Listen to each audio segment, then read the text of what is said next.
What up, fam bam? Welcome back to another video of the badass S10 build. For those of you that have been tuning in, thank you for watching that car food. I greatly appreciate it. So today, just make this intro quick. Let's see, we got everything for the most part kind of torn apart. Still gotta take more wires and stuff like that off, hoses. I got the cherry picker right here. The whole reason why it's covered is because it's pretty bright. This is gonna be out in the sun, so I didn't want to touch it when it's all hot, so I got it covered with the tarp for now. But I got my phone holder up here. I'm gonna do my best to get a time lapse for you guys. I don't know how good it's gonna be, but it's gonna be mainly like looking at all this shit. I don't want to get too much into it. I'm not gonna show you guys step by step. There's a lot of videos for that, especially on the S10. A lot of people got videos of that on YouTube.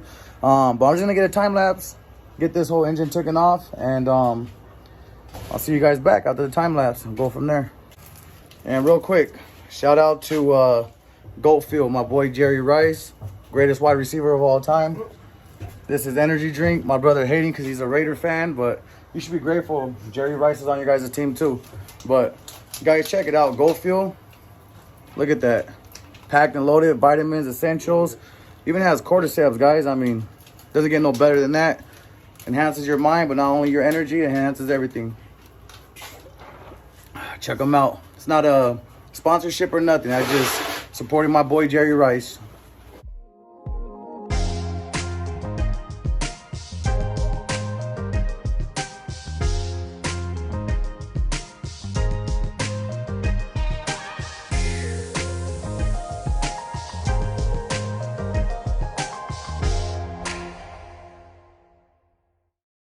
All right, so welcome back, guys. So far, the wiring harness on the top right here is, for the most part, it's disconnected.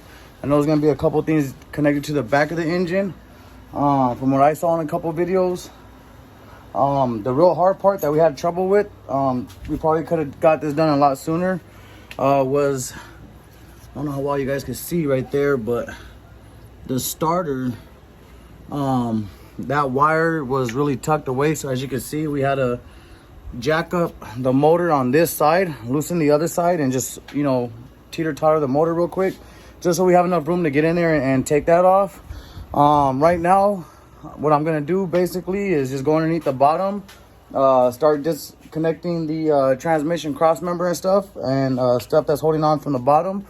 And we're gonna slowly start wedging, see what else needs to be disconnected. But in the meantime, I'm gonna go ahead and stop the time lapse. I'm gonna be on the bottom. There's not really much I could do as far as showing you guys, because I have the window right here. So I put my my cell phone holder with the suction cup to the window. So in the meantime, I'll just go ahead and put my phone on the charger while I'm disconnecting this, and then we'll go ahead and be back, possibly with a time lapse, or maybe you guys will see in real time the transmission and engine being removed, but we'll see.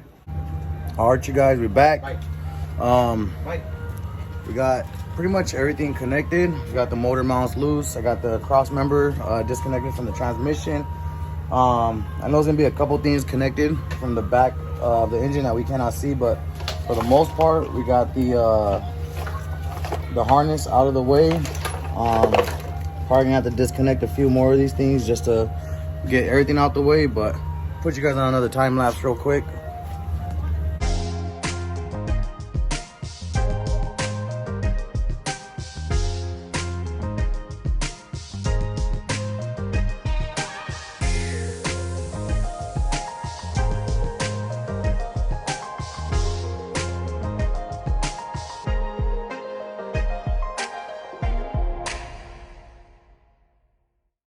All right, what up, fam bam? Welcome back. Somewhat of a success. I mean, I don't know how well you guys can see this, but man, I got tranny fluid all over. This is my first time doing this. I didn't want to look up no video. I wanted to learn myself. But man, that transmission had a lot of fluid in it, and I paid the price. It's all over, so I'm gonna go ahead and call it a night. But either way, success.